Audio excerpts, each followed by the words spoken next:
Okay, we are live. I'm so happy. This is the first live interview after summer. So, welcome to all of you. Welcome to Billy Coaching Live. I'm so happy about starting this new year with you. For those who are new, and I know that you are many to join from either Twitter, LinkedIn, Facebook, and other channels. So welcome to all of you. So my name is Christine Billy. I am the executive coach for Billy Coaching, and I have the pleasure to interview leaders from the world on specific topics around influencing, innovation, leadership. And we have today a great guest with Simone. So welcome, Simone. I'm so happy to have you here Thank today. you, Christine. Fun to be here with you. So I want to introduce you properly, right? And so I would like to say that you are having such a great range of skills and experience around innovation. So you are a keynote speaker, best-selling author. So the book title is Disrupt It Yourself. At least this is the one that I really was interested in. You are an authority, a global authority in innovation, entrepreneurship, Harvard Business Review contributor, business school advisor, member of the FastCompany Executive Board, and founder of Blood Orange, I hope I pronounce it well, an innovation and strategy consulting group. So welcome again, and it's such a pleasure to have you today. Thank you. I can't wait. Okay, so this will be an open discussion around this topic that you can see on the screen, which is how to constrain innovation. And for those who are listening to us live, please don't hesitate to share your comments, your question. I will feature them as part of our discussion. So we are talking, the two of us here, like around a cup of coffee, and we will integrate your question and your comments as part of our discussion. So do we feel ready for it, Simon? We're ready. We're ready. Yes. And I love this idea. And bring in your coffee and join this conversation. Exactly, exactly. So we started to talk together. I reached to you. I was interested in your experience, in your profile, and we started to talk freely about this topic. We came with the idea that it would be great to have this further discussion around innovation and the constraints of innovation. So maybe as a starting point, I want to ask you about what is your definition of innovation? I'm so glad you asked that. I think that's one of the biggest problems in innovation is that even amongst my peers, there isn't always a consistent definition, but I think we're coming close on one. And if we can land on this, everybody will be in better shape. For us, what it really means is adding value in new ways. And I think for the masses is also important. So I'll break it down. So I think the new part isn't usually confusing for folks. I mean, if we think of something new, that's important in innovation, but it's the value that we add. So is it valuable? That's another piece that becomes important in the definition of innovation. Now, what is the difference between invention and innovation is that masses piece, right? So if you have an invention that you scrawled out on a piece of paper in your back pocket, or it's mocked up in your garage or in the lab, and it hasn't seen value, people haven't found value in it en masse, that's not innovation, that is invention. So it's really adding value in new ways for the masses. Hmm. Adding value in new ways. I really like this aspect of focusing on the value. Uh, yeah, maybe if you want to expand a little bit on what do we mean by value. We are in this aspect of Yeah, definition. well, I'm glad you said that because the reason I'm really happy with that definition and happy that that's becoming sort of a norm is because when we think about value, if you're adding new value, it definitely doesn't have to be a product. A lot of times people think about, well, it's a new refrigerator that is tiny, but it can fit large food. Something, I'm making that up, right? But it actually could be anything. It can be a process. It can be something that saves time. It can be something that reduces stress, right? So these are all different ways to add value. It could be the traditional value that we think about, that could be cost savings, right? So you're achieving a desired outcome, getting a job, you're doing your job that you need to do, and it could be with fewer, it could cost less time, it could cost less money. But there are many other ways to add value. So it could be stress reduction has become a big one lately, right? So, for example, in a lot of the workshops we run lately, we're often asking, what is the problem that we're solving? Are we solving the right problem? And how do we figure that out? And it seems really simple, but it gets missed all the time in some of the world's best and brightest organizations. And, I think that's the thing is, when we are examining some of the problems that are coming forward right now, one of the biggest things is frustration. How do we reduce the frustration of the people in the jobs that we have in this organization, because they're experiencing lack of engagement and turnover and so on? And that is a way to add value if you can figure out a solution that will help reduce frustration. Mhm. I really get inspired by what you just said, the link you make between value and reducing frustration. I'm saying that because in my experience as an executive coach, um, you observe that there is such a richness during that um, moment or time of frustration, right? So this is where everything is possible before you find a way for yourself, okay? And a way to reduce frustration. You say, yes, I know now, I have an idea. Yes, I should do that, right? So you get motivation, excited. You know for yourself that you will find a way and you are ready to go, okay? Before that, you are in confusion, you are in frustration, different type of emotion. You feel puzzled, in the fog. Yeah.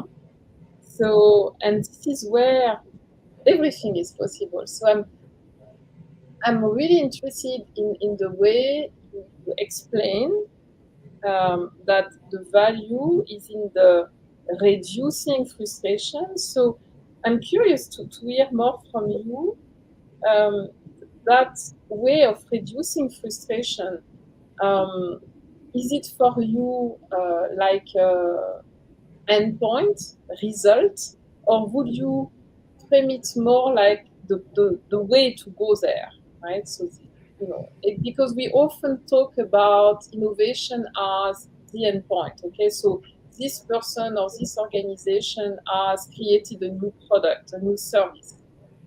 So you are, as a client, as a customer, you are using the end point, right? The final uh, product or service.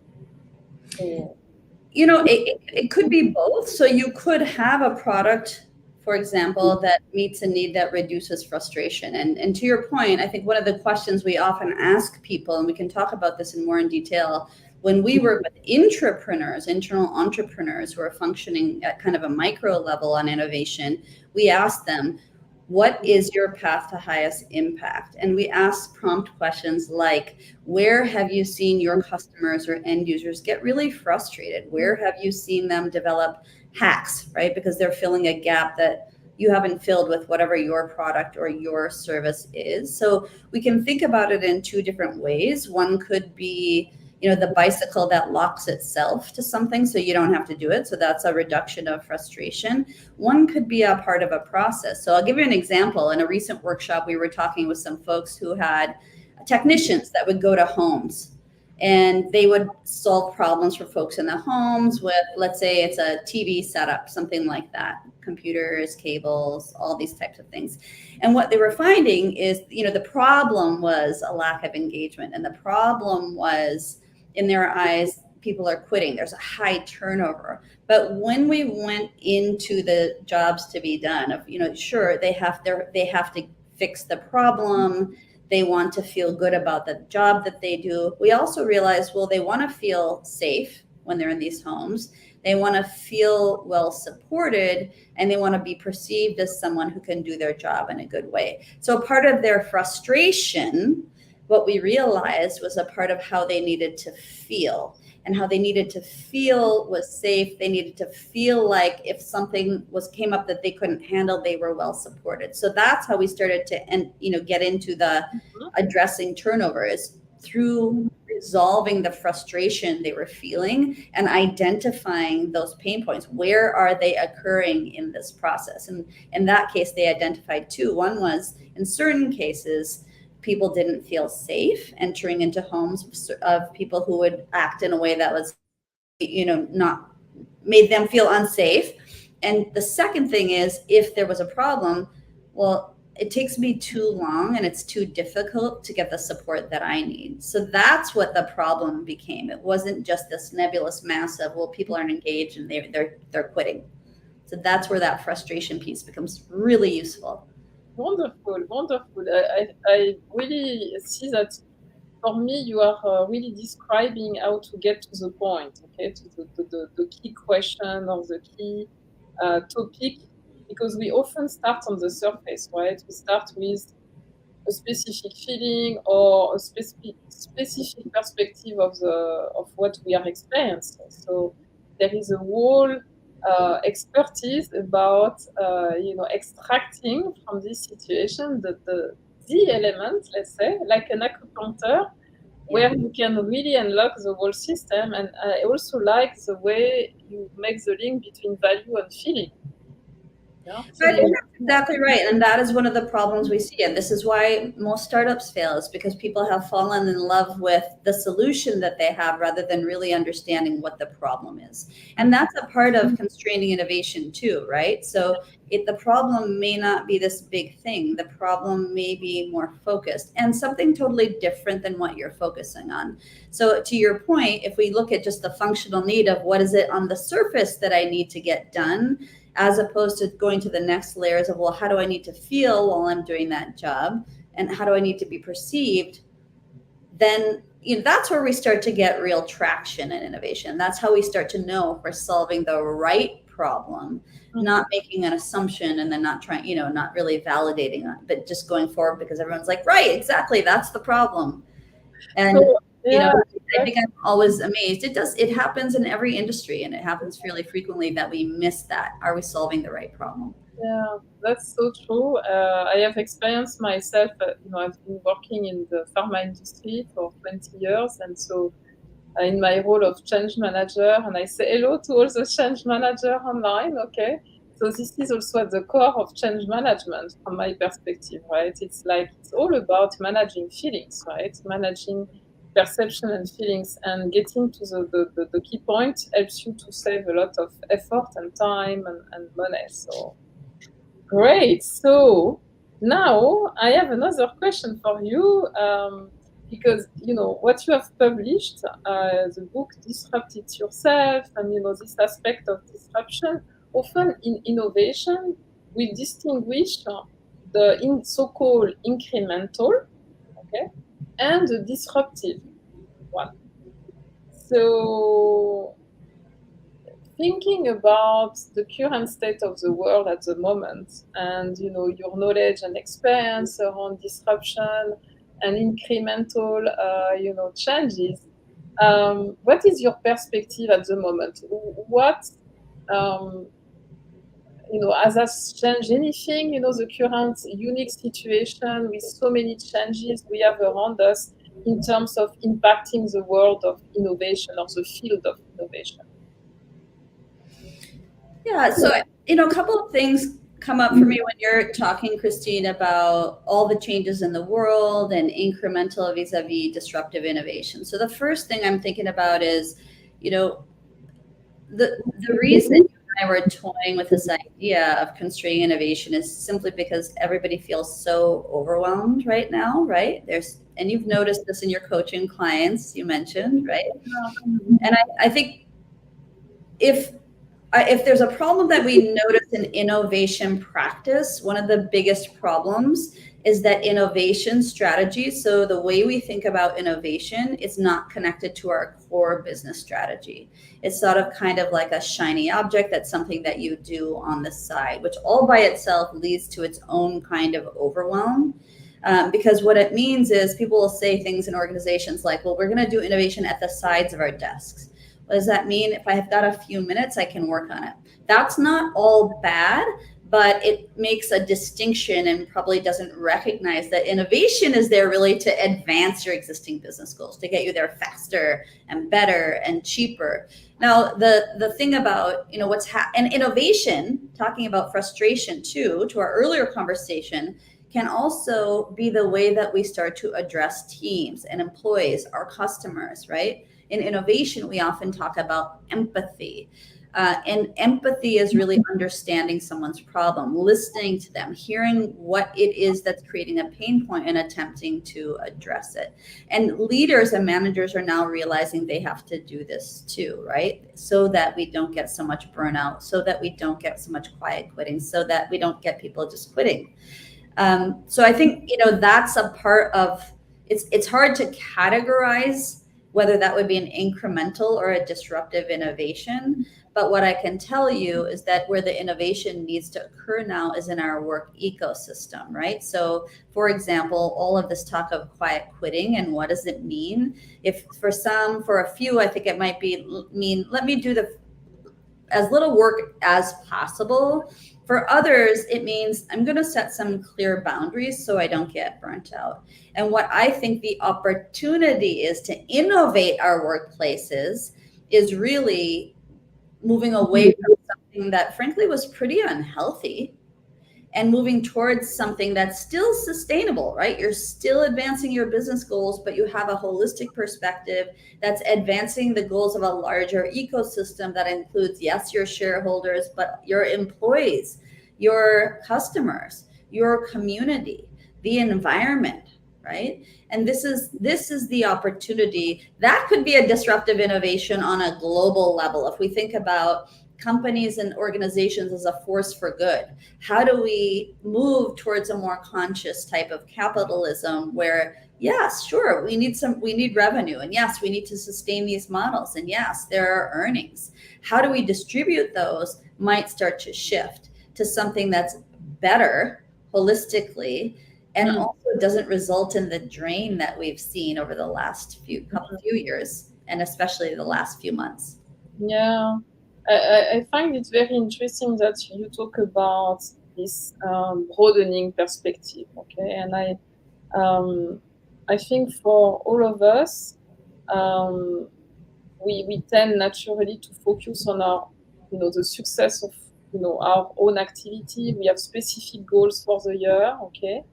And maybe I can talk about myself as well. It's like, if we don't necessarily pay attention to the broader perspective, okay, for example, the impact of our activity on the life of the community and other, companies, etc., or other industry, because there is, but necessarily everything we do has an impact.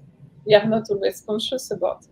It's very, I think, I fully agree with you. It's all the changes which are happening around us. For example, automation, the interaction between human beings and computers and all of that, the climate change, all of these are probably help us to better understand that perspective, that everything is connected.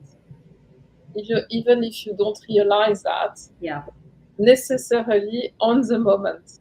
Yeah, and it's a tricky thing, right? Because let's say you work at a large organization and you're working on solving a particular problem and you're staying really focused on the immediate output or the immediate solution and how it impacts, your bottom line or your immediate customer, and not having that bigger picture. one of the problems, and this is the opportunity for disruption, and disruption in the best way possible of our workforce and our work environments, is we're not really always measured for those. I think, if we think about things like ESGs, right, as organizations are looking more at environment, sustainability, at governance, what does it really mean? And how do we participate in it? Those institutions are putting metrics in place that say, look, we're not just talking about it, but we're going to really measure you on whether or not you're having a positive impact. You're starting to think about it, and you're measurably having a positive impact on things that lie outside of our traditional realm. And so I think the business community is just now starting to grasp that, and I think consumers are starting to demand it, which is really powerful. But I think we also have to be honest about, this is one of the first things I always ask senior leaders is when they engage us is, what moves the needle right now? And if they say metrics, then we got to put some metrics in place initially, right? So you don't want to be Sisyphus rolling the big boulder up the hill all the time. And as you change your culture, you can start to shift the way you support a bigger picture. But you also need to be realistic and practical about what will help drive the changes in a way that's faster, effective, impactful for those around you. Yeah, wonderful. So maybe useful also for people who are listening to us to get from you specific examples, okay? So if I ask you, what is your best memory in terms of innovation and impact, the impact related? Yeah. Probably my best memory of innovation was one of the first case studies that I covered years ago when I did research in India for my first book called Jugaad Innovation. So Jugaad Innovation is all about frugal innovation. So how do we deliver high value in new ways, but at a lower cost? So the low cost could be financial resources, but it could also be things like time. And as I was doing that research, I met someone in the Rann of Kutch, so this a desert area in eastern India, who lived somewhere where the markets used to only come once a week. Okay, so fresh fruits and vegetables only available about once a week. You had to eat them within a day or so, and that was it. Then you weren't eating fresh fruits and vegetables, dairy, things like that for much longer, which you can imagine has an impact on how kids grow, how you feel. And so he told me that he had an inspiring moment where he saw in a newspaper a clay pot that was destroyed by an earthquake. And it said, "Poor man's fridge destroyed." Because a lot of times in hot environments, if you're off the grid, you don't have access to electricity, you might use clay containers to cool water, right? Because of evaporation. And what he did is he said, well, you know what, maybe I can make a refrigerator, a real refrigerator for poor people. And he really did that. And it was interesting to me because he came from a family of potters, and he leveraged that knowledge to actually build this clay refrigerator that could keep food cool by putting water in the top. Water would seep down the sides. There would be evaporation, and you would cool the food inside to it wasn't 32 degrees. That's, or that's Fahrenheit, or 0 degrees Celsius. It was more than that, but a lot cooler than the 120 degrees that we were standing in.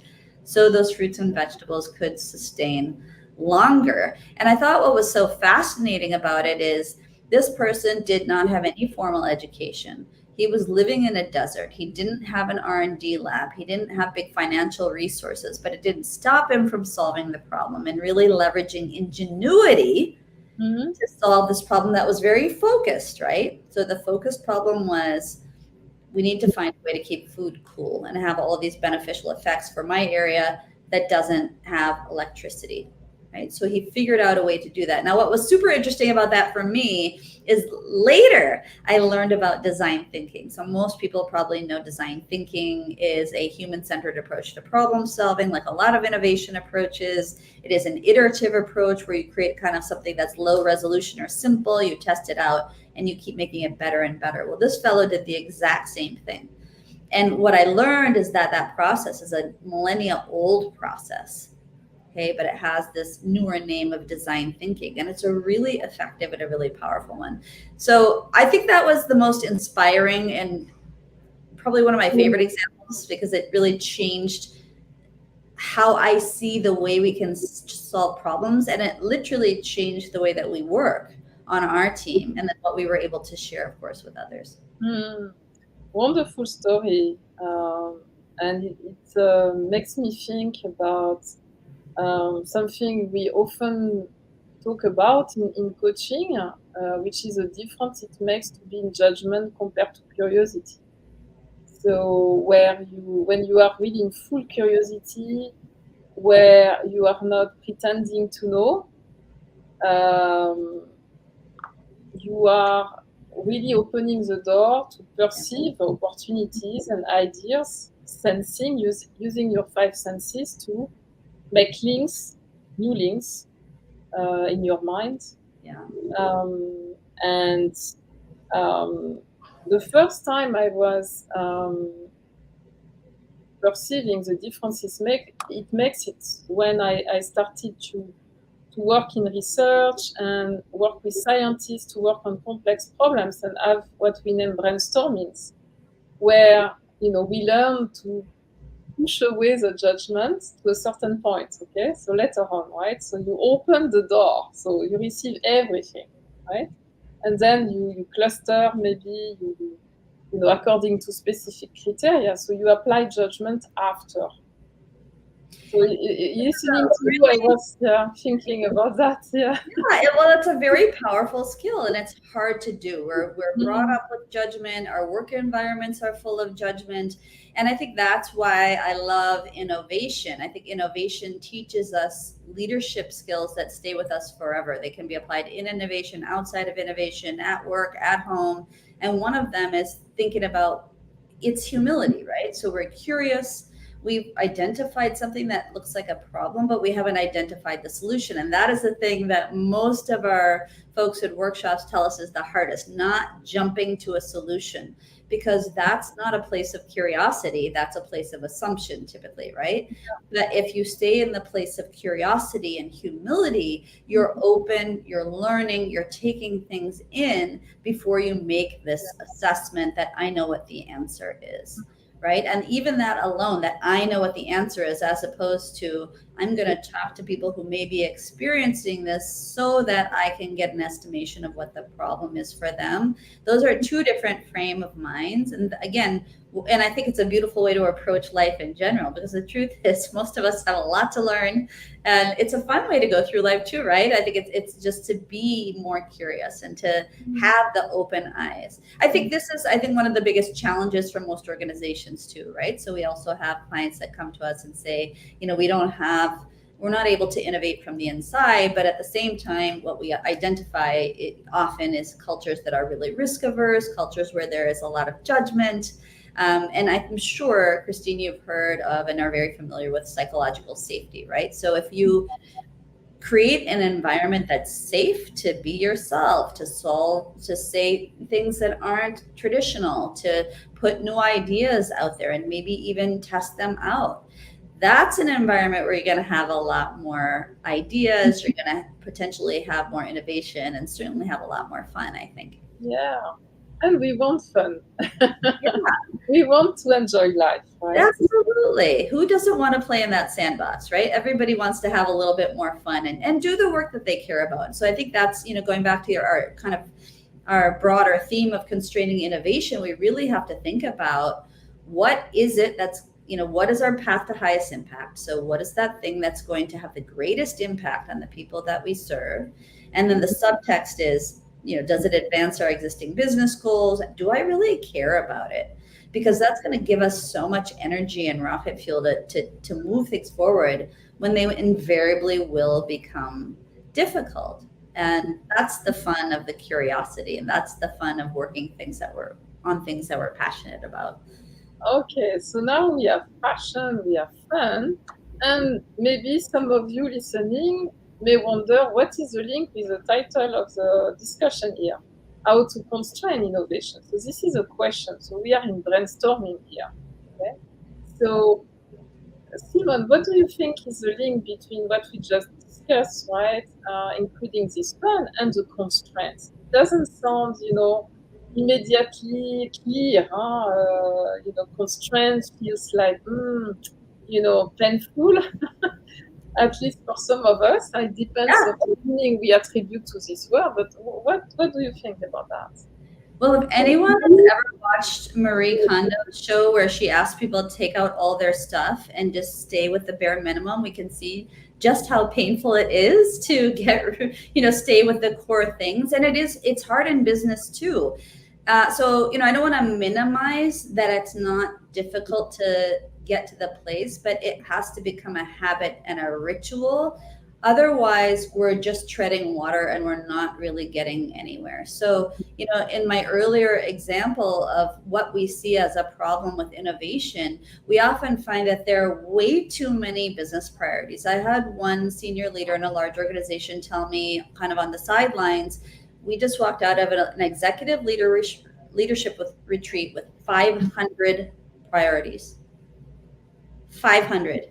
And it's not possible to work on 500 priorities. The word priority is actually meant to be the most important thing. So even to have more than one by definition doesn't really make sense. But most of us have a few priorities. So if we take the time to clean out that closet and get really clear on what is moving the needle, what is really important for us, what is not working for us, what is not moving the needle, what saps my energy. What I think is interesting is I think what leaders are worried about right now is that, well, if everybody's quiet quitting and everybody wants to do what they're passionate about, then we're not going to achieve our objectives. And, that's not the way we used to do things. And I always worry about people who say, well, that's not the way we used to do things, because that's just a really fast road to irrelevance. I think the fact is that right now there's a real conversation happening around being holistic, being whole, being authentic, being yourself, taking care of yourself as a part of an institution, right? So if I work at company X, I want a body of team, a culture that's healthy, right? People feel good. They like each other. They want to spend time together. They enjoy the work they do. The truth is, in that environment, they will have higher traditional outputs of success, right? Including revenue, including innovation, including engagement. So I think, this idea of priorities being easy, that's not true. But what I will tell you is when we ask folks to put it through a sieve and help them, ask them the filter questions to get to what is most important, they start to have more impact. Because where you focus your energy, especially if it's well designed, and you have a clear strategy that includes these clear priorities that are well articulated, that are communicated, everybody knows about them, and they know what to do, that's when you start to have really big impact. So while it is, we call it innovation therapy sometimes for a reason, it's really hard to get in there and weed out things that we've always done it that way.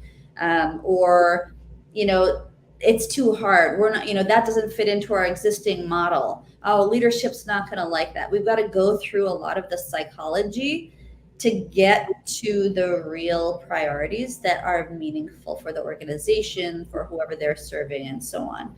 So it takes work to get there. But the constraints then lead to that clarity, because then you're clear. I'm really clear about what I need to do. I'm really confident about what I need to work on so that we can have this impact. It becomes kind of a virtuous cycle of success and health.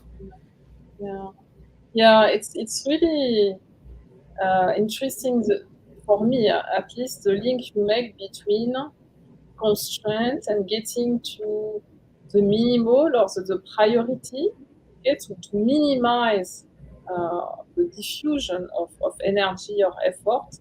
At least it sounds to me.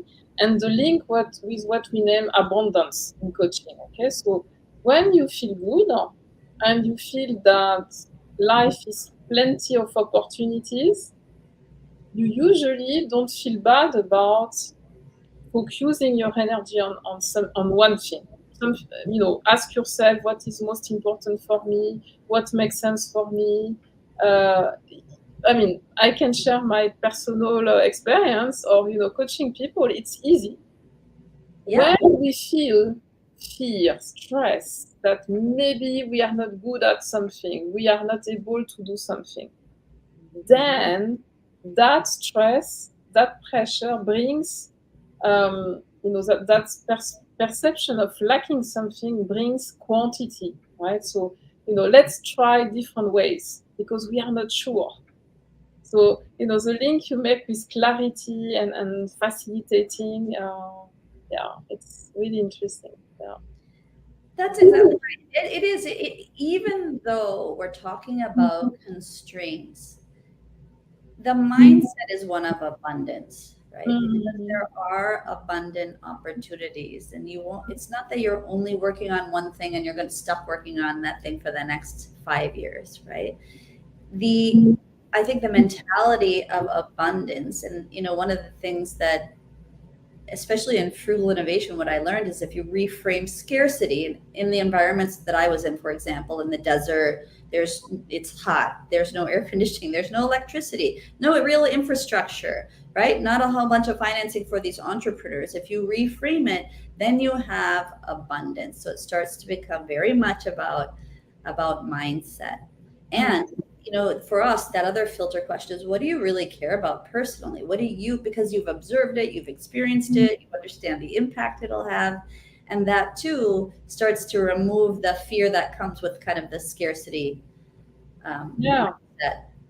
And one of the things that I'd love to share with folks as they're thinking about, well, what can I specifically do to help constrain innovation, for example, is, for example, a lot of the, probably one of the biggest questions we get in our practice is, I want to innovate, but it's not in my title and I don't know how to do it. Or managers often will say either they don't know how to do it. I mean, that's real, right? Because managers often get to be a manager because they're good at their job, not because they're good at people or they know how to innovate necessarily.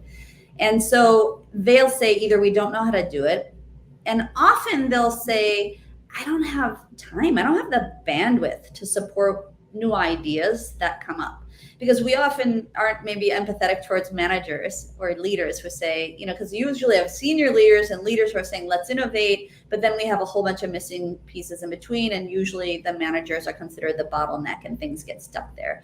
But the managers often really want to help. They either don't know how, but they don't have the bandwidth. And so one of the frameworks that we've created is something called recontracting.